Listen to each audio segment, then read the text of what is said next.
ఆనాటి తొలి ముఖ్యమంత్రికి ఇప్పుడున్న ముఖ్యమంత్రి వచ్చి నమస్కారం పెట్టి చాలా గౌరవంగా షేక్ హ్యాండ్ ఇచ్చి ఆరోగ్యం గురించి ఆరా తీసిండ్రు అనేసి ఆహా చూసినవా ఈ ముఖ్యమంత్రి ఎంత ఒదిగి ఉన్నాడు అనేసి ఒక పేరప్ జరిగింది మొత్తం కూడా. ముఖ్యమంత్రులు ఎవరైనా ప్రతిపక్ష నాయకుని దగ్గరికి వెళ్తారు, అంతకుముందు కూడా వెళ్ళారు. ఇక నేను పేర్లు చెప్తే ఏదో ఆయన కాబట్టి పూరి చెప్పిండు అని ముచ్చట కాదు. అంటే ఇది కొత్త సాంప్రదాయం ఏమి కాదు. సాంప్రదాయాలే కొత్త పాత ఏముంది, పాటిస్తావా లేదనేది ముఖ్యము.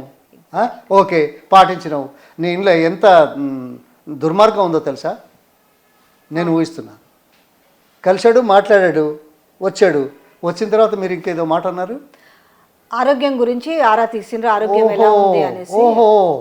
ఓహో చాలా దయామయుడు,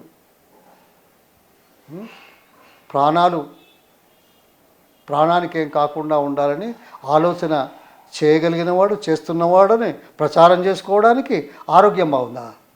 ఏం మనిషివయా, ఆరోగ్యం బాగోలేకపోతే ఎవరైనా ఆరోగ్యం బాగుందా అని అడిగాడో లేదో నాకు తెలియదు, నాకు వినబడలేదు. కానీ ప్రచారం చేయడంలో దీని ఉద్దేశం దురుద్దేశం కదా కాదా? ఈ ఉద్దేశం దురుద్దేశం కాదా?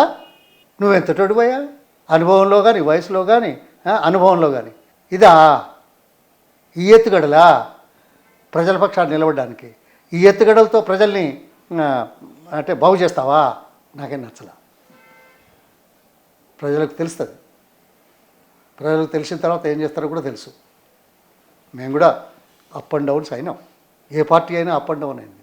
వాజ్పేయి లాంటి మహానుభావుడు 5-6 సంవత్సరాల కంటే ఎక్కువ లేడు. కొంతమంది 10 సంవత్సరాలు అన్నారు, కొంతమంది 15 సంవత్సరాలు ఉండొచ్చు. మన్మోహన్ సింగ్ మీద ఎవరైనా మాట్లాడతారా? 10 సంవత్సరాలే ఉన్నాడే ప్రధానమంత్రిగా. కేసీఆర్ గారు ఉద్యమం ద్వారా తెలంగాణ సెంటిమెంటు, తెలంగాణకు బాగా చేయాలి అనే తపనతోటి తన కార్యక్రమాలతోటి వచ్చాడు. వచ్చిన తర్వాత 10 సంవత్సరాలు చేశాడు. ఏం చేసినాం అనేది పక్కన పెట్టినా 10 సంవత్సరాలు చేసిన తర్వాత ఈ రాష్ట్రం ఏ స్థాయిలోకి వచ్చింది? ఇది గతంలో ఎప్పుడైనా జరిగిందా? దాని మీద విశ్లేషణ జరుగుతుందా? కాదు కదా. సంక్షేమం, అభివృద్ధి, ప్రాంత పురోగతి, ప్రజల జీవన ప్రమాణాలు మెరుగుపడడానికి చేసిన కార్యక్రమాల మీద చర్చలు జరుపుతున్నారా? వీళ్ళు ఛాలెంజ్ చేస్తున్నారా? దేని మీదనే ఛాలెంజ్?